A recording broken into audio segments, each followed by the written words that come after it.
It's 1943. Germany is running out of oil. The Allied blockade is strangling fuel supplies. Panzer divisions are stranded in mud. The Luftwaffe is rationing. The entire Nazi war machine is choking on empty tanks. But on the streets of Berlin, Stockholm, and Paris, ordinary cars, trucks, and buses are running perfectly fine. Not on gasoline, not on diesel, on wood. Literally.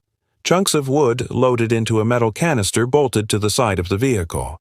Strike a match, wait 8 minutes, and drive. Over 1 million vehicles across Europe ran this way between 1940 and 1945. Sweden alone converted 90% of its entire civilian vehicle fleet. France documented 65,000 wood-powered trucks operating simultaneously. Germany had factory-installed wood gasifiers coming standard on commercial vehicles. This wasn't experimental. This wasn't fringe science. This was mass-produced, government-mandated, fully operational technology running at industrial scale across an entire continent. Then the war ended. Cheap oil came back. And within 5 years, this entire system vanished so completely that most people today have never heard of it. Because someone decided you didn't need to know about it anymore. That's what this video is about. Not just what wood gasification was, but why it disappeared, and why the way it disappeared should make you deeply uncomfortable. Before we go into the history, you need to understand what wood gasification actually is, because once you do, the fact that it was abandoned becomes genuinely hard to explain. When you burn wood completely, you get ash and carbon dioxide. Useless for fuel. But when you heat wood in a low-oxygen environment, what engineers call pyrolysis, something different happens. The wood doesn't combust. It breaks down chemically and releases a mixture of gases, carbon monoxide, hydrogen, and methane. That mixture is called producer gas, or wood gas, and it burns. Not weakly, not inefficiently. Wood gas has enough energy density to run a standard internal combustion engine. The same engine in your car right now, with almost no modification. Here's the thing that stops most people cold when they first learn this. Internal combustion engines don't actually care what fuel you use, as long as the fuel burns and expands rapidly in the cylinder. Gasoline does this. So does wood gas. The gasifier unit, the metal canister bolted to the vehicle, is doing one job. It's converting solid wood into combustible gas on demand, in real time, as the engine needs it. The gas feeds directly into the intake manifold. The engine runs. The core components are a combustion zone, a reduction zone, where the chemical conversion happens, and a series of filters to clean tar and particulates out of the gas before it reaches the engine. The entire system can be built from steel pipe, grating, and basic welding equipment.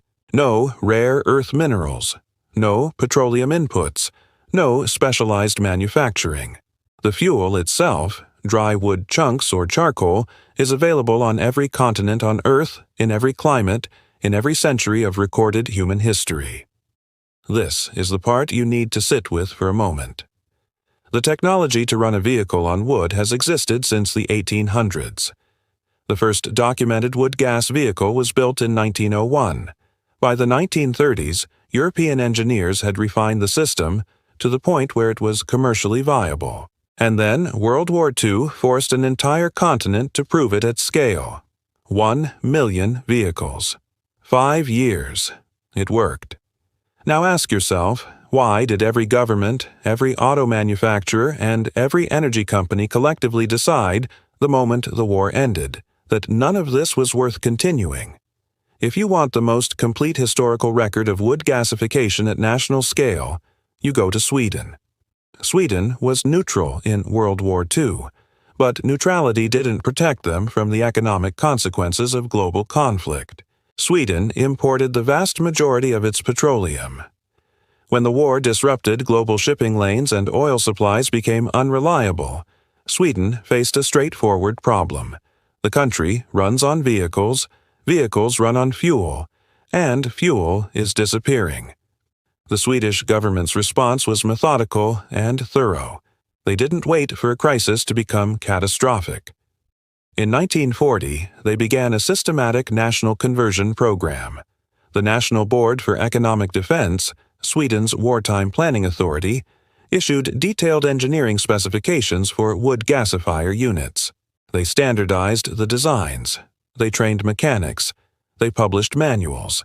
They tracked conversion numbers with the kind of bureaucratic precision that makes Sweden's wartime records uniquely valuable to historians. By 1944, Sweden had approximately 90,000 wood gas vehicles operating. That represented roughly 90% of the country's entire civilian vehicle fleet. Not 9%, 90%. Trucks, buses, tractors, passenger cars, military vehicles, all converted. The Swedish rail system was partially converted. Swedish agricultural equipment was running on wood gasifiers. The country had built in 4 years an almost completely petroleum-independent transportation system. And they documented all of it: performance specifications, fuel consumption rates, engine wear data, comparison studies between different wood species and their gas output, cost analyses per kilometer driven. The Swedish records from this period are precise enough that modern engineers can use them directly. Here's a number from those records that tends to stop people. A wood gasifier vehicle consumed approximately 30 to 40 kilograms of dry wood per 100 kilometers. In forested Sweden, that wood cost almost nothing. Farmers were fueling their tractors by cutting branches from their own land. The operational limitations were real and documented honestly. You needed 8 to 10 minutes of startup time before driving. Power output dropped roughly 20 to 35% compared to gasoline. The filters required cleaning every few hundred kilometers. In very cold weather, startup took longer. These are real drawbacks. They're also the same category of drawbacks that early diesel engines had. The same category of drawbacks that early electric vehicles had. Manageable engineering problems that get solved with iteration and investment. Sweden invested in that iteration. By the end of the war, their second and third generation gasifier designs had reduced startup time, improved filtration, and largely solved the cold weather problem. Then 1945 arrived. Petroleum came back. And Sweden's entire wood gasification program was discontinued within 3 years. All those carefully documented specifications, performance records, and engineering improvements went into government archives. The vehicles were reconverted. The gasifier manufacturers closed or pivoted. The trained mechanics retired. The Swedes didn't hide what happened. They just stopped talking about it, because talking about it would have been awkward for everyone involved. Sweden proves the technology worked in peacetime conditions with government support and time to plan. Germany and France prove something harder, that wood gasification works under pressure, at war, with degraded supply chains, under Allied bombing, and still keeps a transportation network operational. Germany began serious gasifier development in the 1930s, partly as a strategic hedge. German military planners understood that Germany's oil supply was its critical vulnerability. The Wehrmacht's entire operational doctrine was built around fast-moving motorized units. Tanks, trucks, self-propelled guns. Without fuel, that doctrine collapses. The gasifier program was one response to that vulnerability. By 1939, Germany had produced approximately 8,000 gasifier-equipped vehicles. By 1943, that number exceeded 500,000, primarily commercial trucks, and vehicles in the civilian economy, freeing liquid fuel for military use. German manufacturers, including Opel, which was a General Motors subsidiary at the time, were producing factory-installed gasifier units. This wasn't a bolt-on modification happening in backyard workshops. This was integrated automotive manufacturing at industrial scale. The German records show something else important. The technology scaled to heavy commercial use. Long-haul trucks, farm equipment, construction machinery. The applications weren't limited to passenger cars. France tells a parallel story. Under German occupation, French petroleum imports were effectively controlled by German authorities. French civilians faced severe fuel rationing. The gasogène, the French term for the wood gasifier unit, became a fixture of occupied French life. 65,000 gasogène-equipped trucks were operating in France by 1943. Photographs from occupied Paris show gasogène vehicles as entirely ordinary street sights. The technology was unremarkable. It was just how things worked. French engineers made their own contributions to the design. The French documented lower manufacturing costs, simplified filter systems, and alternative fuel inputs, including agricultural waste, charcoal, and peat, that made the system viable even in less forested regions. Here's the combined picture. Germany, France, and Sweden together account for over 1 million wood gasification vehicles operating simultaneously. These are 3 different countries, 3 different governments, 3 different engineering traditions, all arriving at the same conclusion independently. This technology works well enough to run a modern transportation network. The question that history has never adequately answered is what happened to all of that knowledge the moment it stopped being economically necessary. Pay close attention to this section. Because what happened after 1945 is not what you'd expect if you believed technology adoption was driven purely by merit. When World War II ended, oil became cheap and abundant again almost immediately. Saudi Arabian production was ramping. American refineries were converting back from wartime production. The Texas oil fields were at full capacity. Oil companies had survived the war with their infrastructure intact and were aggressively expanding distribution networks. The economic case for wood gasification collapsed overnight. Gasoline was cheaper per kilometer than wood gas. It was more convenient. No startup time, no filter cleaning. Fill the tank and drive. On pure economic grounds, abandoning the technology made sense. Nobody disputes that. What's harder to explain is the totality of the abandonment. In every previous technology transition, steam to diesel, horse to automobile, coal gas to natural gas, there's a transition period. You get parallel development, continued research, incremental improvement. Niche applications where the old technology still holds advantages. Organizations advocating for continued investment. With wood gasification, none of that happened. The transition was near instantaneous and almost completely comprehensive. Here's the specific pattern that historians have noted. The technical literature essentially stopped being produced. Academic engineering journals that had published wood gasification research throughout the 1930s and 1940s published almost nothing on the topic after 1947. University engineering programs that had included gasification in their curricula quietly removed it. The practical knowledge that existed in the minds of trained mechanics and engineers began dissipating as those individuals retired, and no new generation was trained to replace them. The manufacturing capacity was dismantled and repurposed. The suppliers of gasifier components shifted to other product lines. Government research programs were canceled. The Swedish National Board records went into archives. German documentation was scattered or destroyed. French records were absorbed into general wartime history collections. By 1955, just 10 years after 1 million vehicles were running on this system, you would have difficulty finding a trained gasifier mechanic in most of Europe. A technology that had been standard automotive equipment was essentially gone. Now ask yourself, who benefits from that outcome? Oil companies benefit directly. Every kilometer driven on wood gas is a kilometer that doesn't consume petroleum. A successful, continued, peacetime wood gasification industry is a permanent structural competitor to the petroleum market. Auto manufacturers benefit from complexity. A wood gasifier is mechanically simpler than a gasoline engine system. It reduces consumer dependence on specialized fuel distribution infrastructure, which is one of the things that locks consumers into particular fuel systems. Governments benefit from the tax revenues that petroleum generates. Fuel taxes are straightforward to collect. Wood, which individuals can harvest from their own land, is nearly impossible to tax. None of this requires conspiracy. It doesn't require a meeting in a dark room where oil executives decided to bury the technology.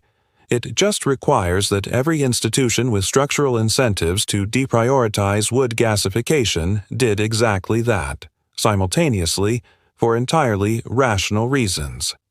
That's more disturbing than a conspiracy. Conspiracies can be exposed. Structural incentives just operate quietly in the background, shaping decisions that nobody has to consciously make. Here's where the historical story becomes a present-day story. Wood gasification didn't die. It went quiet. A small community of engineers, survivalists, and energy researchers maintained the knowledge through the second half of the 20th century.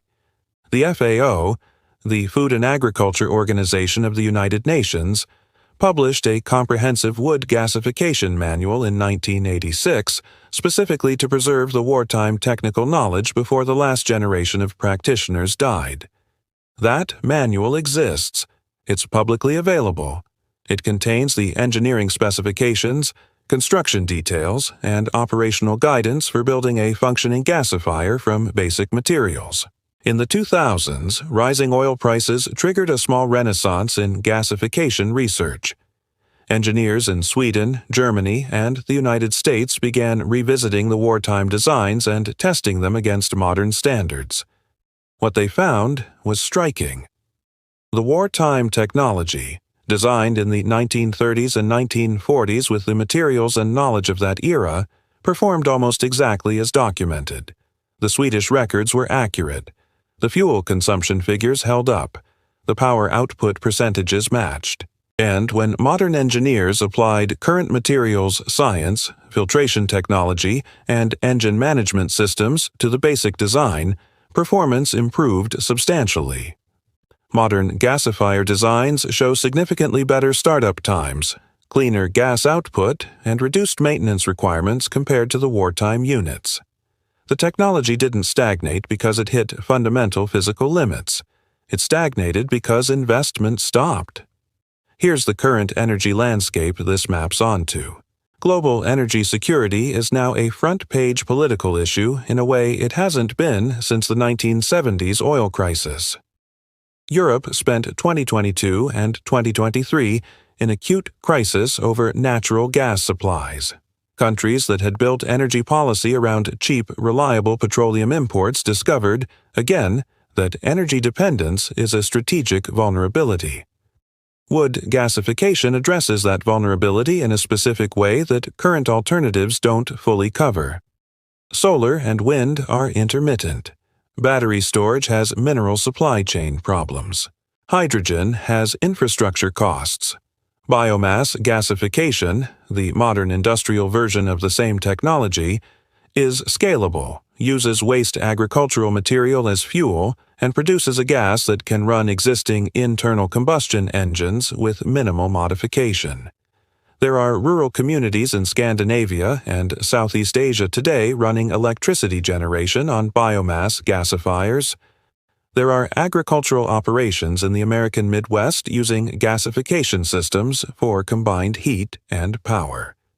The technology is operational, commercial, and economically viable in specific contexts. The question that the wartime history forces you to ask is, what would the current state of this technology look like if the investment and institutional support that went into it during 1940 to 1945 had continued rather than being cut off overnight? We don't know, and that's the point. Here's what the history of wood gasification actually teaches you. And it's not about wood. It's about what we decide to remember. Technology doesn't disappear because it stops working. Technology disappears when the economic and institutional structures that support it disappear. The knowledge encoded in those million vehicles, in the Swedish engineer who spent 3 years optimizing filter design, in the French mechanic who figured out how to cold start a gasifier in January, in the German manufacturer who worked out how to integrate the system with a commercial truck chassis, that knowledge was real. It existed. It was documented. And within a single decade, it was effectively gone from the operational consciousness of every major industrial country simultaneously. The pattern is not unique to wood gasification. There are other technologies with documented historical performance records that were abandoned when they became economically inconvenient for established industries. Each one requires its own examination, but wood gasification is the clearest example, because the scale was so large, the documentation is so complete, and the abandonment was so total. 1 million vehicles, 5 years, every European government with the technology available. Then oil came back, and within 3 years, almost no one was working on it anymore. That's not how technology transitions work when the transition is driven purely by merit. That's how they work when something else is driving the transition. And merit is the story being told afterward. The Swedish archives are still there. The FAO manual is still publicly available. The physics hasn't changed. Dry wood still releases combustible gas when heated without oxygen. The internal combustion engine still doesn't care what fuel makes it run. The million vehicles that kept Europe moving during its worst crisis proved the concept at a scale that no experiment could replicate. What you do with that information is up to you. But at minimum, now you know it exists.